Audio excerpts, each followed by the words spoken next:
record button. Zoom. You recognize I that? just did this today. That's right. Let me finish that. Let me finish that statement. Don't hit that button. Got it. It's Zoom fatigue. So Yeah, exactly. that's a sentence now. It's a phrase. So And Mike, I'll do the introduction for Ralph. I know it's impromptu, so I don't want to put if you want to recognize Ralph as obviously our honored guest. And if you want to leave it to me to give a bit of a background on Ralph and you know, kind of what we're going to talk about today, I'll set the stage for it. I'll just give us a general intro and then let you Thank you. do that.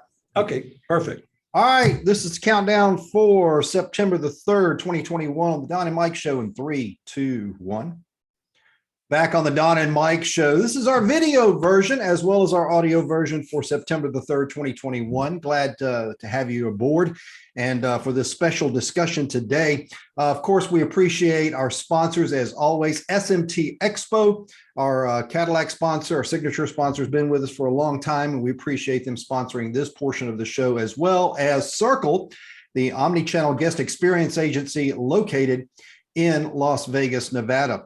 And so to have this monthly video today to talk about, there's a lot to talk about. First of all, I don't know if you can just group one or two subjects into what we're seeing right now. I will start by saying this before I bring Shawn Garrity on a formal introduction, but we were just talking off mic a minute ago. I do a little write-up for Exhibit City News, and this one dropped yesterday, as a matter of fact. This is Thursday before our Friday upload.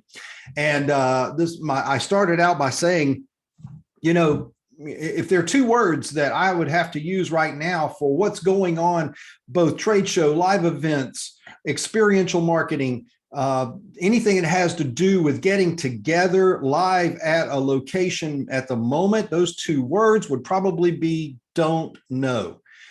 Because I get asked on a daily basis by customers and by people in the industry, what are you seeing and what in the world is going on? And I have to say, I don't know. But let's take that a little further in a discussion with Circle's CEO, and that would be Shawn Garrity, joining us on this sound stage. As you saw, we did that last month, Shawn, where Don and I both were there for the first time. And you've done a great job with your studios there and everybody just making everything a very hospitable place to visit and record. I know Don, as a matter of fact, is finishing up revamping his studios over on Desert Inn Road, where he's going to have a podcast studio. He even said he was going to name it after me, which is scary.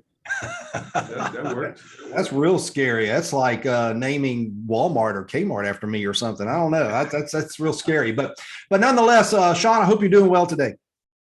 No, thank you so much, Mike. And as you can see, I have an honored guest and a very gracious guest, fairly impromptu. Impromptu, but it's okay. Ralph Sampson, Hall of Fame person, Hall of Fame, obviously basketball player, highly accomplished, University of Virginia graduate from his home country, home state. And as you look at it now, and I think as you know, we kind of move into the topic, Ralph, as a professional athlete, philanthropist, and business community leader, is really an amazing guest for us, because obviously today we're talking about the disruption, the uncertainties, and sometimes your answer is you don't know. Now, where do you go from there? And, you know, as Ralph and I were talking about it, as you look at professional athletes, you know, artists, entertainers, sometimes their best work is early in their lives, and the pressure now to say what's next can be overwhelming. And that's, I think, where our industry is right now. You have family-owned businesses, multi-generational entrepreneurs who built fantastic businesses, and then COVID hits, and now Delta comes, and now Delta has cousins and sisters, and it does feel endless. But I thought, given Ralph's career trajectory, his life story, and now with the Winner's Circle, that is just this amazing pool, really a foundation to help athletes and others come together to start and grow and build amazingly dynamic and successful business ventures. I think he can probably give us a very good perspective on, you were one place, now it's changed. Now, what do you do from there, and how do you do that methodically? So we really thank you for being here. We are honored and would really love to hear your thoughts on change, growth, and the perseverance to move on. Thanks for having me. Nice to meet you guys, and good to be here. But I can go back to the transition from the NBA to retirement at the NBA, but then life, right? Because it's a huge transition. And this is what I can equate the pandemic to in my life to that. Right. What are you gonna do next? The income that you were used to getting is not there anymore. You got to stay home with wife and kids. The whole dynamic changes, right? And it becomes real where, although I had some injuries as well that I had to go through and challenge, I had to go through with that. So that actually prepared me in a good way to understand that this thing is going to end sooner or later, and then what's next. It took me a full year and a half to really revamp who I was from a basketball player to the business world. And so I think even today, people have to understand that you have very valuable contacts. And the contacts in this market can get you where you want to go in a different way, i.e. via Zoom or via phone call. You might not be able to communicate face-to-face like we used to anymore, but you value your contacts. I tell my kids as well, everybody you meet, and I had a system, if somebody I wanted to meet and I had their business card, I put it in my left pocket. That's somebody I want to get to. Somebody I didn't want to meet, I put it in my right pocket. So we had to go around and value those business cards. That's the way we used to work. Now you got the cell phone where you can just tap and hit, Right. do all the technology, right? And sometimes you can't find them. I need to see the business card and the name Right. that reflects back on at least my upbringing and my thing. But your contacts are very crucial to your success. And if you don't have that, then you got to build those contacts in a whole different format now on Zoom and virtual media and Instagram and all that. So think about it. Instagram, you got a LinkedIn. You have a vast number of contacts now that you have reached to that you didn't have. So you got to know how to use these technologies even more wisely. And I have to do the same thing. I mean, my kids know how to use them, but I didn't know how to use Instagram, social media, Twitter, and all that kind of stuff initially, but I do now. Right. So value contacts, stay connected to your network, and then you can be able to build out whatever business venture you may have. I think that's really great advice. And you look at the parallels. And again, I'm very sensitive in our industry. I never use company names unless I'm respecting great things that we see out there. And there's a lot of that happening. But we have some of what we'll call the icons of our industry and worked hard, multi-generational. And then all of a sudden you're seeing big buildings being sold to make payroll, to sustain operations, to foster growth and adaptation. And you have to think so highly of people that make that decision. It's courageous and it's also disappointing. And as you look at Ralph, you have athletically and physically one of the most gifted, not just basketball players, but athletes in history. And as you look at injuries and perseverance, and now you're going to your next club and another injury comes. And I think Ralph has traveled a lot of his professional life, what a lot of us are feeling now. And I can tell you, as I learned about Ralph and studied via LinkedIn, where he's posted and a lot of the things that are out there, the winner's circle that he shaped is really an amazing platform that not only has a business facet to it, but is helping the lives of some extraordinary people that are looking for what's next. And if you wouldn't mind, I'd love for you to tell a little bit about what Winner's Circle is about and how that inspires and shapes talented people that need that change and that next step in their lives. Well, it's ironic to be in Vegas and meet you, and then I'm Winner's Circle, you circle. Yeah. And then you have a sports background. So the synergy is amazing when you connect the dots, right? So for me, it's not just being in the venture business and trying to grow a fund, which we just started doing. It is why do you grow it and how do you grow it? And then what's the impact in your community is how you do it. So I look at from an athlete's perspective, everybody, well, come and wave your hand and shake people's hand and do this stuff, whatever. But I stopped doing that even before my basketball career was over, because I can do a basketball camp, bring kids to it and highlight them for 1 week. Then I got to plug them back into the neighborhood. They might learn 1 or 2 things, which is great, but they don't have an impact. I just finished 8 weeks this summer at Massanutten Resort in my hometown area. And we started it pre-pandemic and we couldn't get anything off last year. So we only had 15 kids for 8 weeks. Ironically, I had kids that brought their kids to my camp that were my campers when they were little. And so that impacted me, showed me like, okay, wow, this is generational and you got to make that impact. And I was teaching the same thing then that I do now.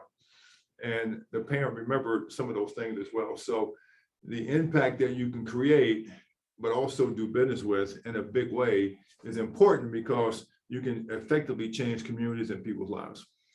For sure. You mentioned there are three generations at least that I know, three generations of Ralph Sampson. Yeah. So as you think about your father to you and to what the foundation you built for your son and your family, I think our industry has the same thing. There is a foundation here. It's just a matter, what do you do? What do you do from that? And, Mike, as I was talking with Ralph, and he's talking about ventures and things he's doing tied to defense companies, banks, science and pharmaceuticals. He's talking about developing OTT networks and content dissemination. The level of sophistication and requirements that Ralph's working with to activate dollars, connect brands, bring content and message and mission to endeavors is our industry. So, I really enjoyed the time getting to know Ralph and the good fortune to have him spend time with us. And, you look at our industry that, this really is not intended to be a motivational show to that degree, but I think where there are these bright pockets of inspiration, perseverance, and good foundational advice, we never can get enough of it. But, Mike, as you look at our industry, and, we talked about this a little bit, the job market and changeover and turnover, and company A takes 3 people, company B that lost 3 people now takes 5, company C needs 7, and it's the change and it's the turbulence. To me, I like when employees win and they get paid, and if they can grow their careers and find better situations, that's something to be celebrated. And we have a couple of people we care about here very much that have better opportunities, and we welcome that for them. We celebrate it. And, now our job is to find, and we have found, talents that we like that will take us to the next level of our future. And that's our next chapter. It's just like sports or any other outcome. You're on an NBA team. No one says goodbye, right? No, they're gone. And they tell you down the airport, like the lockers you traded to another team. So, right. And you didn't have a choice in that. So the dating market, like I said, somebody's coming and recruiting your own employees to get a better job or a better paid job. But the question is you can go to another job, but it might not be a championship team. That's true. But, that's the hard, and that's the hard part. It's hard.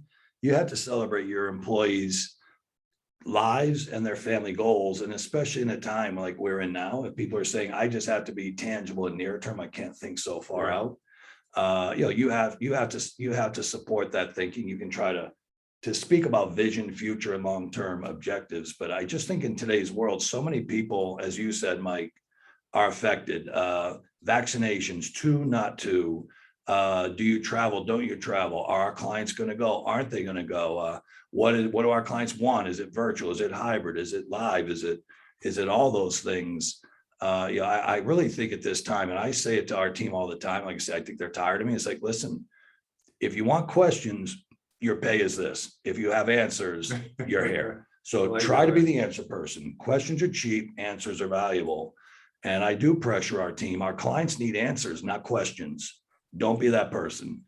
And I think that is really our challenge and our opportunities in industry, to be the answer people. And if you have a wider array of solutions, and that's why we always bring it back to omni-channel, and I talked to Ralph about this earlier. A lot of agencies and a lot of groups will play to their strengths, and they'll avoid their weaknesses. And it's really about any one of us as companies rounding out our strengths, understanding our weaknesses, and bridging them however we need to do that, whether it's strategic partners, an employee, or investing in whatever that infrastructure needs to round things out. Unfortunately, we all thought a year ago this would be over. We all thought 6 months ago this was going to be over. We definitely thought it was going to be over now.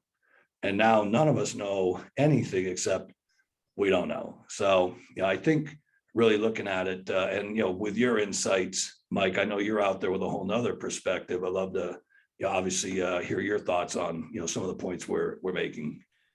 Well, there's several directions I can go there, Ralph. While you were talking, I was making notes, and one of the first notes I made is I think I found out what happened to all my business cards. They wound up in right pocket. So I may have a few from your other life. I don't know. So if you're wondering where your business cards are, go check. I have quite a few of them. Check in Ralph's right pocket.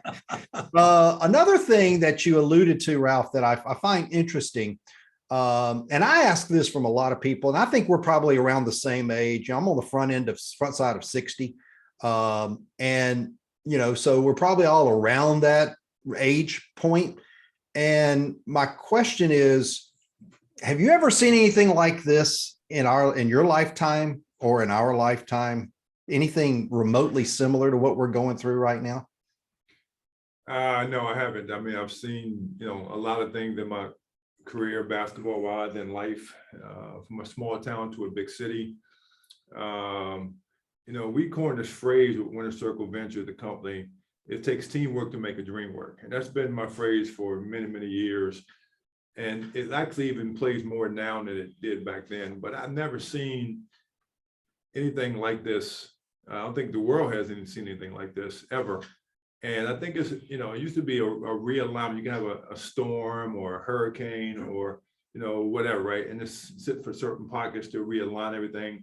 But now this is global. And I think it's a realignment of the world that have to come together and figure out what do we do next to make sure that we ensure the safety and happiness of our people that live in the world. In my hometown, a small town with 75,000 people, there's 52 different languages spoken in a small town. Right.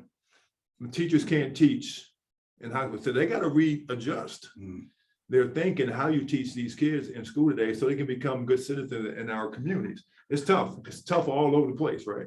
And it's going to get tougher until we come together as a people around the world and say, look, here's what we can do to make this country and make this world a better place. From if you believe in global warming, you don't believe in global warming, if you believe in, pandemic is real, right? So Sure. You believe in vaccine or negative vaccine, whatever you believe in, it is what it is, but people are dying every day out here, which we know and love, but we also sooner or later got to just come together and say, look, here's the most powerful country in the world, right? United States. And we should be the leader in everything we do and prove that to the world. But we got to come together as one and make this thing happen. So I see it clearly, even in a small town in Harrisonburg, Virginia, that we just got to get neighbors to come together. Before I came out here, a friend of mine, two blocks over, his house caught on fire. And my mother's 83, my dad's 85. My mom would help me, and the guy had a house where it was not inhabitable. It was just one of the worst houses in the neighborhood, right? But he's been living in it for 30 years. And so the fire department is condemning it, et cetera, et cetera. So I went over and said, okay, let me go get the lumber company, let me go get an architect, let me go get all these people that help in the community. I presented it to him and said, oh, the wood in this thing is still good. I'm like, dude, this house is 100 years old. It has no central heat. You got a wood burning stove. It has no floor in it. It's got every animal in the house that you can ever want, right? But the mindset to him, because of maybe his lack of education or lack of something, right? I can renovate this house. Right. So you got from that end of it to people that are homeless now, right? Because of this pandemic, sleeping on the streets that I've never seen before in my hometown, to, the bigger people making a lot of money. Extravagance. It's just the divide is going to get deeper and deeper, right? So we got to come together and fix these things because it's going to hurt generations to come. And I have grandkids, et cetera. I'm sure you guys have kids and grandkids or whatever it may be. We want our grandkids to be as successful as we are. And I am in the mission right now to build this company, but also leave a legacy for my kids' kids so they can enjoy life after I'm gone. So when I asked that question, you also spoke about social media. And I too also, I remember at the time I got married, I've been married 30 years now. And at the time I got married, the internet was not a big deal. And we're talking about early 90s, 1991. I got married in 91, and the internet was just formulating at that point. So now graduate 30 years later to where we are now with this amazing technological advance. So look at what we're on right now. Okay. It was funny when I hit the record button, you yelled Zoom, because it's so embedded in our society right now, and Instagram and Facebook and Twitter, LinkedIn, where Don and Mike has groups on all of those. And I would have never even thought before of even thinking about putting anything on there, but now it's become a business tool. And the fact that, and here's where I'm going with this. it's real easy for me to be that guy to say this, I guess, but I'm just about sick and tired of social media being used as an anti-social media tool. And that, in my opinion, and I don't hesitate to say this, and I may step on somebody's toes, and I'm sorry if I do, but you want to come together. You want to bring things together and let's make impact go forward. Let's start using these tools, quote unquote, social media tools, to start advancing the cause for, our livelihoods, for our betterment as a society, rather than what I'm seeing right now, which is a left and a right battle, which is a anti-vax and a vax battle, and you can pick your two sides. They're black and white, blue and gray, pink and orange. I don't care. It is what it is. And it blows my mind that we can't, in the greatest nation of the world, you said it yourself, be able to come together and use this tool, this technology that we've invented to start bettering ourselves in this global pandemic that we're in right now. Thoughts? Well, Shawn, correct me if I'm wrong. So when I look at the screen, I see the omni-channel guest experience agency and Winner Circle, rule in the rain of life. It takes teamwork to make the dream work. You got news channels, and you can turn to Fox, CNN, or whatever. You see a good story at the end of the show. Oh, today, this great story, whatever. It's at the end of the show is only for 30 seconds. Right. Yep. The rest of it is BS or negative, right? Right. Now you gotta report on some of those things so everybody knows what's going on, but you don't see many positive things, especially for young kids to see. Right. Right. Those experiences that we all love. You see a big festival, whatever, but it's only a little bit of the news. So you can see me as an athlete and go into community and shake kids' hands. I don't need the media and the PR of that, right? But I need to see a kid that's been affected so a kid can see that and how he gets from A to Z.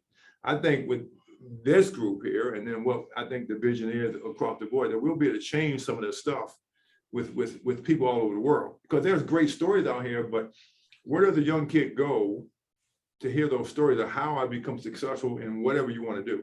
You don't have that. You got to go to college. You got to do it. Well, college ain't for everybody. Right. That's right. My youngest daughter is graduated from high school this year. She's in New York right now as a high-end fashion model. But I got to teach her, the financial stuff, the business. I got to teach her the hard way, but it's practical learning why she's doing it, right? So things like that, she don't have a place to go to learn that.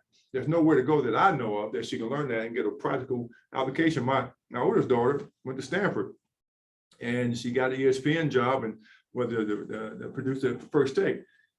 But I had to teach her all the fundamental things of how to buy a car, Sure. pay your bills, get your credit report. You don't teach the fundamentals. It's like basketball. If you don't know how to shoot, dribble, or pass, whatever that means, you ain't gonna be good. Right. Football, basketball, baseball, you got to learn the fundamentals of life as well. We don't teach that too well, I think, in our system today. So it's an interesting analogy that you say that, and the news does come into play. I guess my point is, though, I think social media is not being used in the most positive manner. I would agree. That we can take, and I'll transition this, Shawn, to you in this direction. You mentioned a second ago about the confusion, the chaos of our industries right now. That, at the end of the day, that's what our listeners are here to listen to about, because they ask you and they ask me, what are you seeing? I did a show last week in Chicago at McCormick Place. I noted in last week's show, it was like a ghost town. I've never seen the South Side of Chicago look as desolate in 20 plus years that I've been in this industry as I saw last week. We had about a third in attendance of what we normally would have. And the show hall was probably less than that. I would say about an eighth of what we would normally have in a Retail X show. And retail is, it's big. It's not a small industry. Retail's huge. So that being said, we're also watching shows that are getting canceled by the day, almost by the hour, not just shows on the trade show side, but experiential activations. We're seeing live events taking a step back and going, you know what, we're just going to wait till the spring. We're not going to do it now. And as a result of that, now we're seeing this complex, I'll go back to social media again, people getting angry, people getting mad, people blaming other people blaming presidents and blaming Congress and blaming this, that, and the other. I'm just not sure. I think what we need right now, Shawn, is some bit of, we know there's an issue and we need to focus on resolution and a strategy and a plan and answers. I like your idea, less questions, more answers, and at least an educated answer or a motion going into motion. You know, when the coach calls timeout and he pulls those 5 players together and sits them in a circle on the floor, he doesn't take that grease board and look at the team and go, what should we do? Right. He goes, this is what you're going to do. This is what we're going to do. And right, wrong, or indifferent, when there's 5 seconds left in the game, I did play a little basketball, but this doesn't help me anymore. That's all right. You know what I mean? But the bottom line is the coach says, you go here, you pick, you roll, you shoot, we win. And if we don't, at least we had a plan. And that's what I think is Shawn is missing right now, is some type of positive movement in what's the plan going to be. Am I right, wrong, or indifferent? Well, you're right. And I love Ralph saying teamwork makes the dream work. And with that, you know, talking about his left pocket business cards, we get by with a little help from our friends. And as we've started this podcast, having on Gary Reeves, having the privilege of having Ralph on, looking at Lou Raiola with ESG, and the whole point of these omni-channel podcasts is not to talk about van line capacity, camlock technology innovations, or any of the things that we would normally talk about that are relevant to our everyday businesses. It's really about extending, as Ralph has so wisely said, extend your friendship circles, be open to new relationships, and digest your content wisely. Because I always say, when you're talking about a media outlet, I call it pick your propaganda. What's your flavor of the day? And I think, I know you've done the same. I like to channel surf. What's MSNBC saying? What's CNN saying? What's Fox saying? What's everybody saying? And from there, taking out bias and agenda and whatever the other purposes are, somewhere there lies a little bit of truth. And I do know this, as Ralph has mentioned, and I've had the sad experience that as of even today and very recently, very close members of our team have family members pass away as recently as today. So, for any one of us, as this initially started, hey, anyone know who's been tested positive? Hey, anyone know anyone who's been hospitalized? Now, does anybody know anyone who's passed away? I don't think any of us are missing the effect of that now. So that's not a debate. Whether to vax or not, again, this is not the show to pontificate about that either. But I do know wider targets. And I think you're seeing from a lot of people across any lifestyle spectrum, what does life mean? You are seeing homelessness. You are seeing anger and depression and it's substance abuse, all these things that go along with despair that are exasperated. And, the biggest thing that we focused on is how do you come out of this differently, not just with capabilities, but with focus. And I can tell you, Mike, as I'd mentioned, we're working very closely in the early stages with the city of Detroit to bring a massive expo and community-based improvement platform to that city, working with the city and working with agencies and thought leaders in that 40-mile diameter. And we have a similar early stage development going on down in South Florida. So I think it is about deploying our resources, our skill sets, expanding the influence and the reach we can bring, and we can still do all those things we want to do. And in a very large scale, it just looks different. And I think if people aren't courageous enough to kind of wander out and meet new people, open up your horizons and invite people in, it's going to be, our world's getting smaller with all this. It's not getting bigger. And that's a scary thing. So, again, special people, trust, opening up and inviting people in, I think is where our next great years are going to come. And they are ahead of us. This will end. I agree. It is a little bit frustrating some days when I go and I post things. I post I try to post funny things. And this is just me. This is the way I handle it. A lot of people handle it differently. If I see a whole bunch of line of fighting back and forth, my go-to is to try to post something that I did that makes me look pretty stupid, but funny. So that somebody can laugh at and just take their mind away from, this other garbage of I'm right, you're wrong. you're a moron and blah, blah, blah, because that's seemingly where and I call it anti-social media right now, because that's kind of where it's going. And if we don't take an about face and start moving positive in that direction, even under these circumstances that we're in right now, as a nation, as an industry, as cities tackle all of these, there's situation, every state is dealing with their issues. And it is so hard line left and right that we can't seem to find the middle ground anymore to just say, you know what, we'll have to agree to disagree on this, but where can we move forward with this in this category? And I think I know I myself try as much as I possibly can. Being a national sales director keeps me busy. The podcast keeps me even busier. But sometimes I got to go find an outlet to just go help people. Try to reach out across an aisle and go, you know what can I do to help you today? How can I best help? I heard this saying a couple of years ago, and then I'll stop preaching. That keep going. A phrase I heard a couple of years ago, and I try to use it today, is how can I best help you today? If you see somebody that's down, and they're saying, man, this stinks, and this is this, and I got family member with COVID, or I'm sick, or I'm not. How can I best help you today? Is that with cash? Is that with prayer? And I know there's people that's going to upset somebody. Sorry, or is it just talk a little bit? Can I communicate with you? Can I just be an ear for a minute? And I think if we do more of that on social media and also in person to person, I think we can stomach these next few months as we try to get to 2022, Yeah. and hopefully things will come around and we can go back to some normality. Thoughts?